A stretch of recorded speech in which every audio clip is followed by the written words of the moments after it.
India Egypt relations GS paper 2 के इस topic से आर्टिकल को रिलेट कर सकते हो। देखो, इजिप्ट यानी मिस्र का नाम जब भी आपके ध्यान में आता है ना, तो एक चीज आपके ध्यान में आती होगी, सुएज कैनल। हुआ क्या था, वैसे तो देखो ये सुएज कैनल बनवाई गई थी 1869 में। पहले ना यूरोप में जाना होता था तो इतना घूम के जाना पड़ता था, लेकिन सुएज कैनल बनने के बाद यूरोप से आगे रास्ता बहुत ज्यादा छोटा हो गया। 1956 से पहले देखो, इस सुएज कैनल की ओनरशिप किसके पास थी? फ्रेंच और ब्रिटेन के स्टेक होल्डर्स के पास में थी।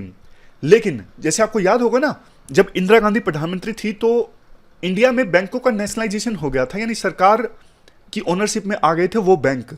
उसी प्रकार से नासिर जब इजिप्ट के प्रेसिडेंट थे ना, तो उन्होंने सुएज कैनल का नेशनलाइजेशन कर लिया, मतलब सुएज कैनल का कंट्रोल अपने हाथ में ले लिया। पहले किसके पास थी ओनरशिप? पहले थी फ्रेंच और ब्रिटिश स्टेक होल्डर्स के पास। तो इजिप्ट के प्रेसिडेंट नासिर ने जब सुएज कैनल का नेशनलाइजेशन किया ना 1956 में, तो ये देश चिढ़ गए, फ्रांस और ब्रिटेन, इवन इजराइल भी चिढ़ गया था। इजराइल का आप मैप देखोगे, इजराइल देखो ऊपर ही आता है, ये इजिप्ट है, ये इजराइल है, तो इजराइल भी चिढ़ गया था। तो इस वजह से इजराइल ने, फ्रांस ने, ब्रिटेन ने, तीनों ने अपनी फोर्सेस भेजी सुएज कैनल पर कब्जा करने के लिए 1956 में। हालांकि देखो, यूएसए ने, यूएसएसआर ने और यूएन ने विरोध किया इनका कि आप फोर्स की सहायता से फिर से कॉलोनिज्म के रास्ते पर चल रहे हो, अब समय चेंज हो चुका है, कॉलोनिज्म का टाइम जा चुका है। तो USA, USSR, UN, developing countries जैसे इंडिया, इनके प्रेशर के बाद फ्रांस, ब्रिटेन, इजराइल, इनको अपनी फोर्स सुएज कैनल से वापस ले जानी पड़ी थी। 1956 की यह बात है जब इजिप्ट के प्रेसिडेंट नासिर ने सुएज कैनल को नेशनलाइजेशन कर दिया था, उसका मतलब कंट्रोल अपने हाथों में ले लिया था। तो कहने का मतलब यह है, ये इशू मैंने आपको इसलिए बताया, एक तो देखो इस पर क्वेश्चन पूछा था यूपीएससी ने 2014 में, एक इसलिए बताया आपको कि इजिप्ट, जब भी आप सोचते हो आपके मन में क्या आता है उससे आप रिलेट कर इसको। इजिप्ट जब भी आप सोचते हो आपके मन में पिरामिड आता है, सुएज कैनल आती हैं, ऐसी ऐसी चीजें आती हैं।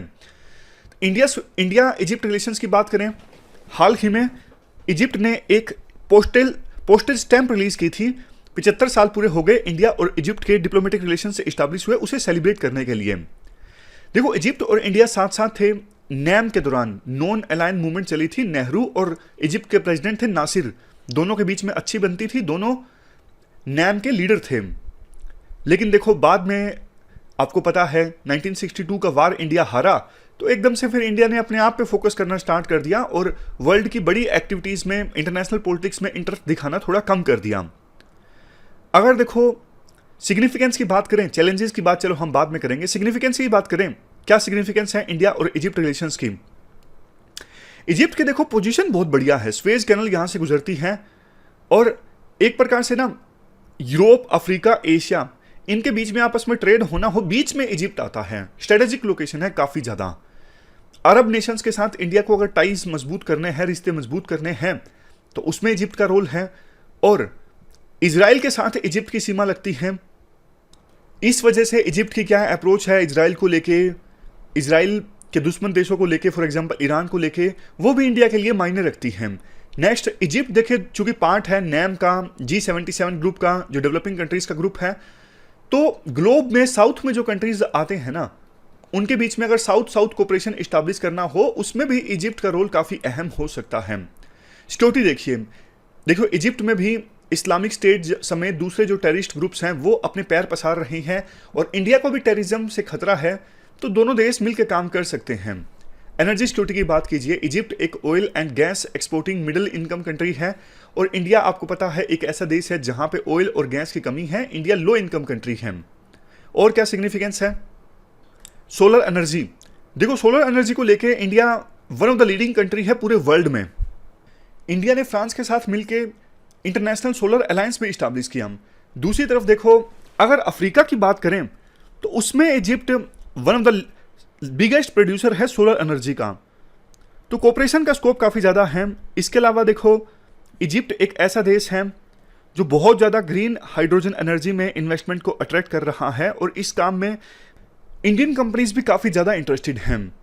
नेक्स्ट चीज, देखो यूक्रेन और रशिया से ना इजिप्ट वीट इंपोर्ट करता था, बट इन दोनों के बीच में अभी युद्ध चल रहा है, तो इंडिया इजिप्ट को वीट सप्लाई कर रहा है और इससे काफ़ी अच्छा इन्फ्लुएंस पड़ा है इजिप्ट के ऊपर। इंडिया ने वैसे तो वीट के एक्सपोर्ट पर बैन लगा लिया था, लेकिन इससे इजिप्ट को एग्जम्पशन दी गई थी ताकि इजिप्ट को अनाज मिल सके। ये बात की हमने सिग्निफिकेंस की। अब बात करते हैं चैलेंजेस की। सबसे पहला चैलेंज है decline in the post NAM era. देखो जब तक नैम था ना, नॉन अलाइन मूवमेंट है तो अभी भी, लेकिन अब ठंडे बस्ते में है। जब कोल्ड वार पीक पर था ना, तब नैम एक्टिव था।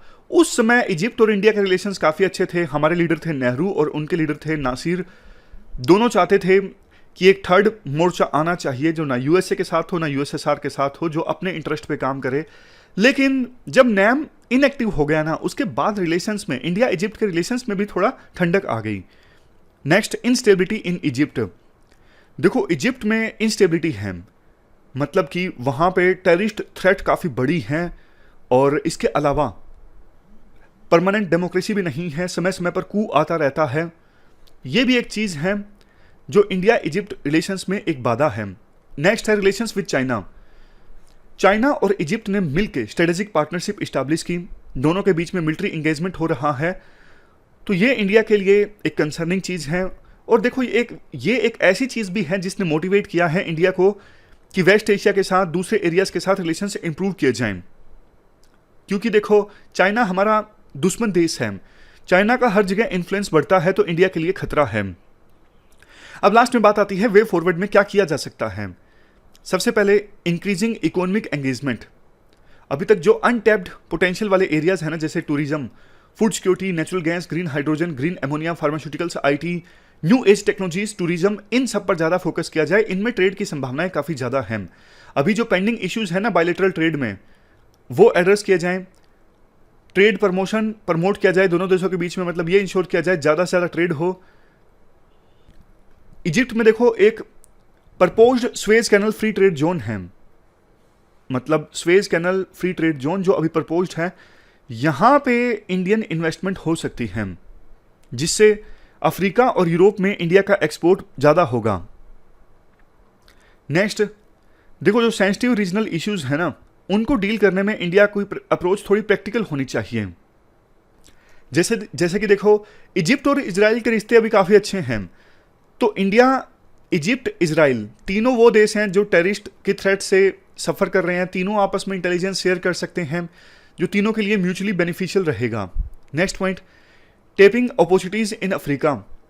देखो इंडिया का ना एक्सपोर्ट अफ्रीका में काफ़ी ज़्यादा बढ़ सकता है, इसमें अभी स्कोप काफ़ी ज़्यादा है। इसमें देखो एक ट्राइपैटाइट फ्री ट्रेड एग्रीमेंट साइन हुआ था कुछ समय पहले, किस किस के बीच में?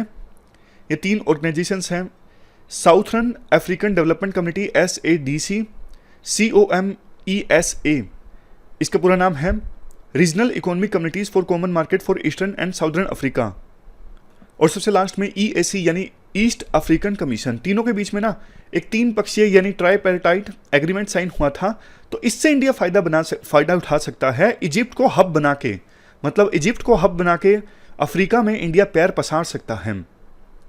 तो ये हमने पूरा आर्टिकल डिस्कस किया इंडिया अफ्रीका रिलेशंस से संबंधित। चलते हैं आगे।